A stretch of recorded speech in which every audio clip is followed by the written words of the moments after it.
And we have some new battleground state polls to show you. The latest Monmouth University poll out of Pennsylvania has Joe Biden with an 11-point lead over President Trump, 54 to 43%.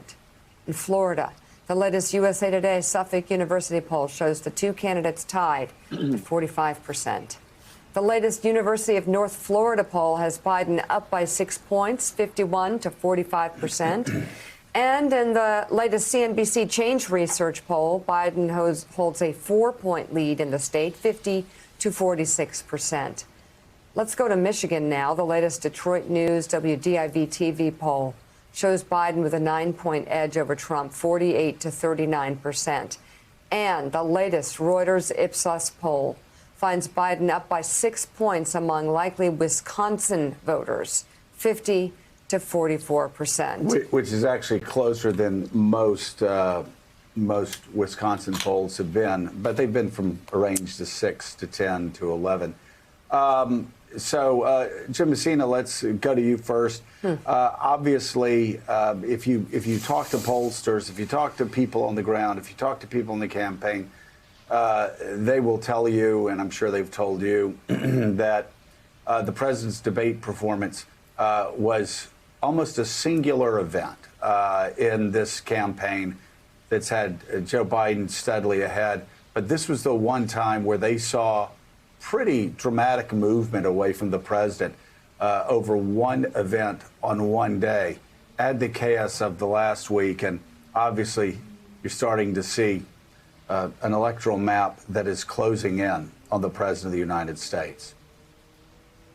Joe, you're exactly right. And the interesting thing about it is that it's everywhere, right? It's not just the battleground states. In some of these U.S. Senate races in non-presidential states like Montana, like Kansas, like Iowa, you saw the GOP candidate drop 5 points after the Trump debate.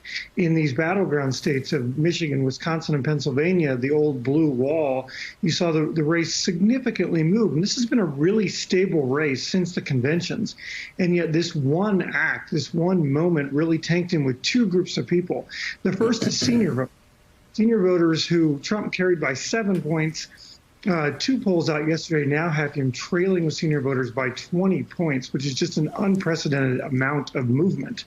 And the second are these swing women voters that you and I track very closely. Those voters have moved significantly away from the president and his party, and that has real ramifications up and down the ballot in these congressional and Senate races that are going to determine who controls both chambers in November.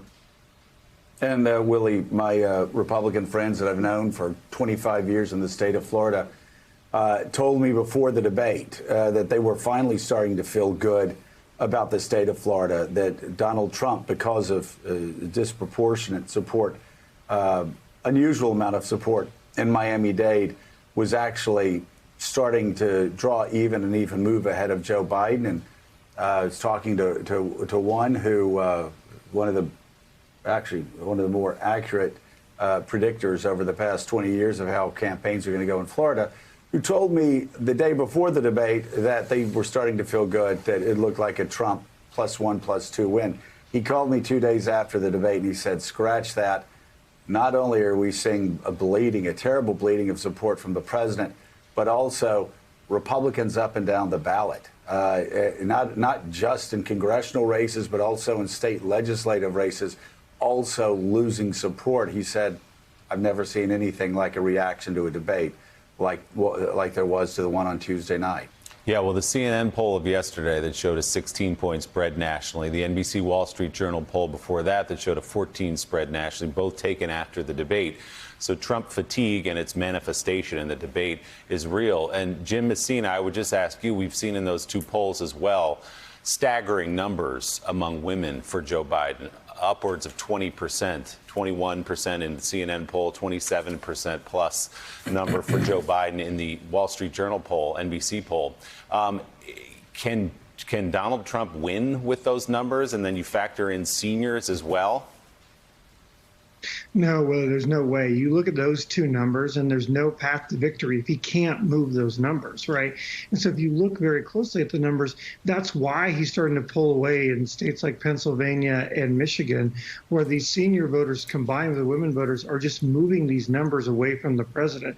The other interesting thing is he's over 50 in these states, right? Yeah. Biden is now at 50 plus in Wisconsin, in Pennsylvania, in Michigan. Pennsylvania is a great example. There's a 94% chance the winner of Pennsylvania wins the presidency. And now you're seeing Biden move over 50 and Trump, in a precipitous place. Michigan, where Trump has pulled his own TV ads because he knows he can't win the state of Michigan. And that has, to your point, down ballot ramifications that are just staggering. We came into the year thinking that Republicans would pick up seats in the House because Democrats had a wave election in the last in 2018. Now Democrats are going to win 10 to 15 seats in the House and probably control the Senate because Trump is tanking so badly with women voters, and they're walking away from his party in all the races across the ballot. Thanks for checking out MSNBC on YouTube, and make sure you subscribe to stay up to date on the day's biggest stories. And you can click on any of the videos around us to watch more from Morning Joe and MSNBC. Thanks so much for watching.